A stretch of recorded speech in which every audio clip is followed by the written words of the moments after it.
मानस नदी की बात करें, मानस नदी, मानस नदी, मानस नदी को, मानस नदी का उद्गम देखें तो मानस नदी का उद्गम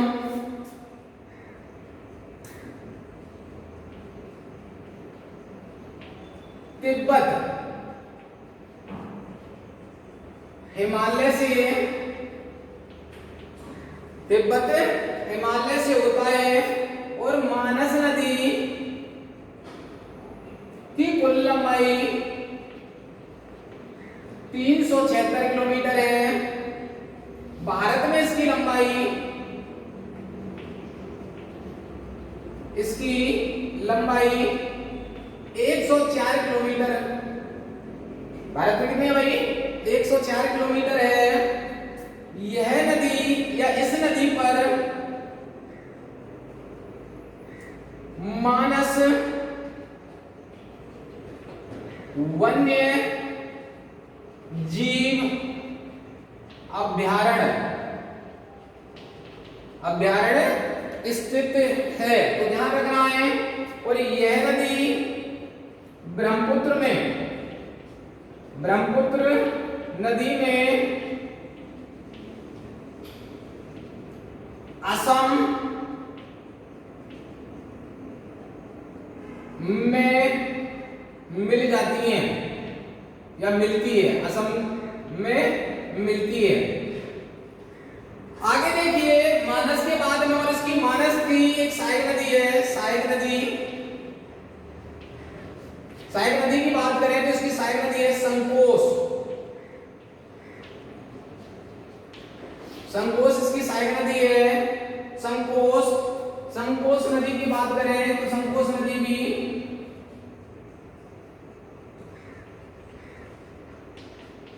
संकोश नदी, देखिए संकोश नदी को देखते हैं।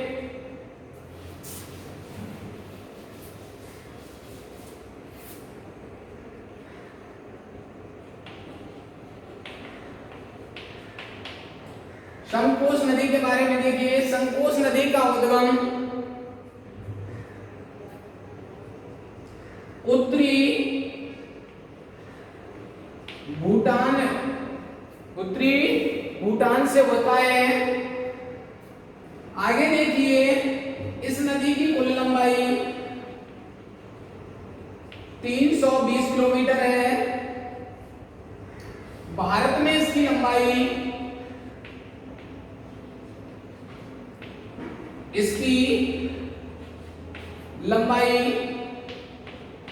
107 किलोमीटर है। कितनी है भाई? 107 किलोमीटर लंबाई है। आगे बात करें, यह नदी ब्रह्मपुत्र नदी में असम और बांग्लादेश की सीमा के निकट ब्रह्मपुत्र नदी में मिल जाती है। आगे देखिए,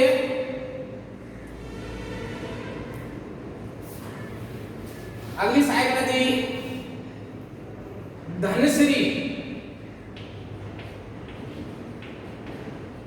धनश्री, और धनश्री की बात करें, धनश्री का उद्गम, धनश्री नदी का उद्गम, उद्गम देखें तो उद्गम होता है नागालैंड, नागालैंड की पहाड़ियों से, पहाड़ियों से। बात करें इस नदी, यह नदी काजीरंगा, यह नदी काजीरंगा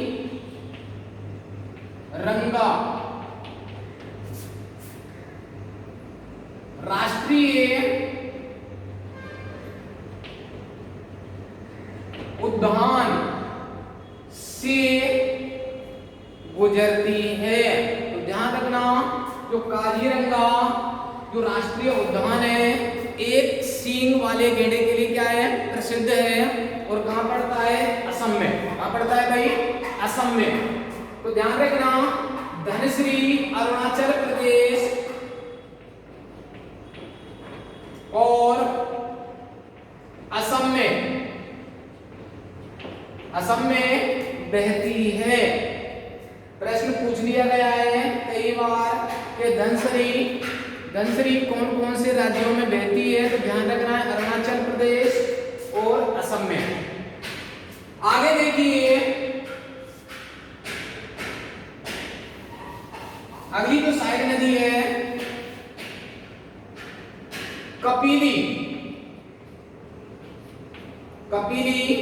नदी। ठीक है, कपिली नदी का ध्यान रखना है, हिमालय से निकलती है। उद्गम की बात करें,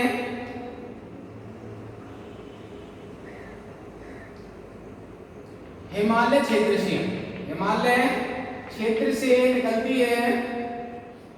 और इस नदी के तट पर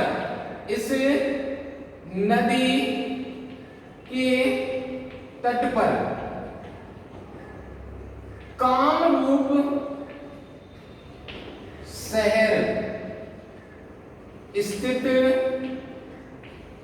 है। सबसे महत्वपूर्ण बात है, कौन सा शहर स्थित है इस नदी के किनारे, कपिली नदी। किसकी सहायक नदी है, ब्रह्मपुत्र नदी की। और इसके तट पर एक शहर है जिसका नाम है कामरूप शहर स्थित है। ये आपको याद रखना है। आगे देखिए, ये तो बात करिए कुछ सहायक नदियों की। अगली देखिए सहायक नदी है तीस्ता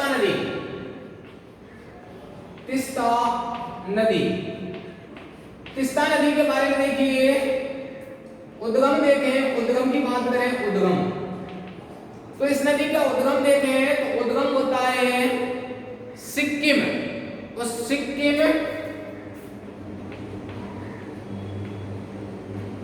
सिक्किम के चोलामू झील से। तो ध्यान रखना है, इसका उद्गम कहां से होता है भाई, तीस्ता नदी का उद्गम सिक्किम के चोलामू झील से इसका उद्गम होता है। यह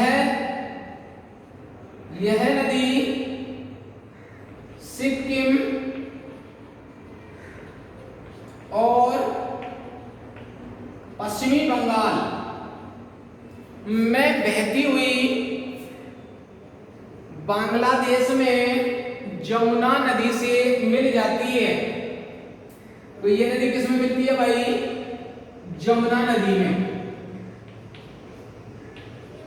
ये धुबरी है, वो धुबरी। और धुबरी के बाद में कौन सा है, धुबरी से निकल जाती है बांग्लादेश के लिए। ठीक है, और बांग्लादेश में क्या कहलाती है, जमुना। और जमुना में मिलती है तीस्ता नदी। ठीक है, फिर बात करते हैं, आगे चलती है नदी, और नदी में मिलती है साहब गंगा नदी। और गंगा नदी का बांग्लादेश में नाम मिलता है पद्मा। क्या मिलता है नाम भाई, पद्मा नदी के नाम से जानी जाती है गंगा नदी, पद्मा नदी। नदी कौन सी में से, गंगा। तो गंगा नदी का नाम बांग्लादेश में पद्मा के नाम से जानी जाती है, और ब्रह्मपुत्र नदी जमुना के नाम से जानी जाती है। दोनों नदियों के मिलने के बाद में आगे का जो प्रवाह है, आगे का प्रवाह मेघना नदी के नाम से जानी जाती है। और विश्व का सबसे बड़ा डेल्टा दोनों नदी बनाती हैं, ब्रह्मपुत्र और गंगा नदी। डेल्टा का नाम है सुंदरबन डेल्टा, जो विश्व का सबसे बड़ा डेल्टा है। और इसी क्षेत्र में सुंदर वनों की प्रधानता है, और यहाँ पे सर्वाधिक बंगाल टाइगर पाए जाते हैं। तो ठीक है, ये तो देख लिया ब्रह्मपुत्र नदी का उपवा तंत्र। आगे बात करेंगे प्रायद्वीपीय पठार से निकलने वाली नदियों के बारे में। धन्यवाद।